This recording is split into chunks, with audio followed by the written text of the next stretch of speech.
మిగిలిన దేశాల్లో అక్కడ అధికారంలో ఉన్న వాళ్ళు, అక్కడ ప్రజల్ని పరిపాలించే పాలకులు నీతి నిజాయితీగా నిబద్ధతగా యథార్థంగా నన్ను గెలిపించి నాకు సీట్ ఇచ్చి నన్ను అధికారంలో కూర్చోబెట్టిన నా ప్రజల్ని నేను పట్టించుకోవాలన్నటువంటి ఒక మంచి కృతజ్ఞత భావంతో వాళ్ళు పనిచేస్తున్నారు. కాబట్టి ప్రజల అభివృద్ధి అవుతే ఆటోమేటిక్ గా దేశం అభివృద్ధి అవుతుంది. కానీ మన దేశంలో ఉన్నటువంటి చండాలం ఏంటో తెలుసా?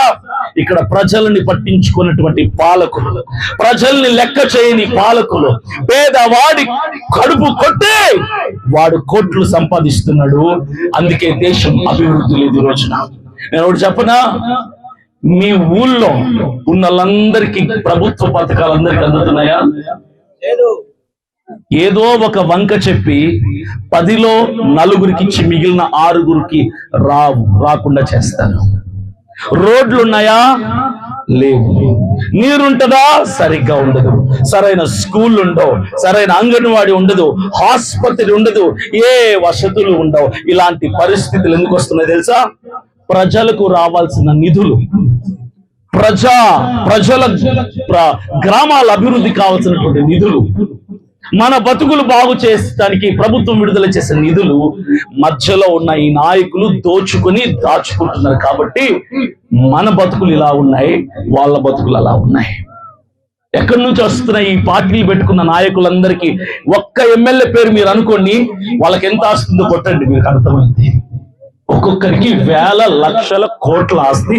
మనకేమో రేపు ఎలా పూట గడుస్తుందో తెలియనటువంటి పేదరిక స్థితి. ఇది మన నాయకులందరి పరిస్థితి.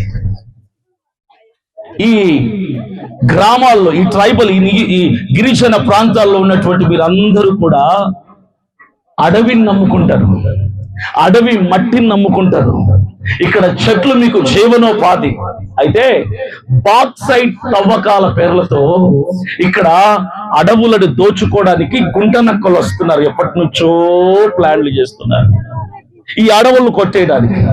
గిరిజనులకి పునరావాసం కల్పిస్తామంటే అదేదో ప్రేమ ఉన్నట్టు నటిస్తూ పునరావాసం పేరుతో ఇక్కడ నుంచి గిరిజనులు వెళ్ళగొట్టేసి ఇక్కడ ఉన్నటువంటి సంపదలని వాళ్ళు దోచుకోవడానికి, ఖనిజాలను దోచుకోవడానికి పన్నాగాలు పన్నుతున్నారు. ఎందుకు? పైసా, డబ్బు డబ్బు డబ్బు డబ్బు డబ్బు డబ్బు డబ్బు డబ్బుమయం. అంతా కూడా ఇంత డబ్బుమయం అయిపోయింది.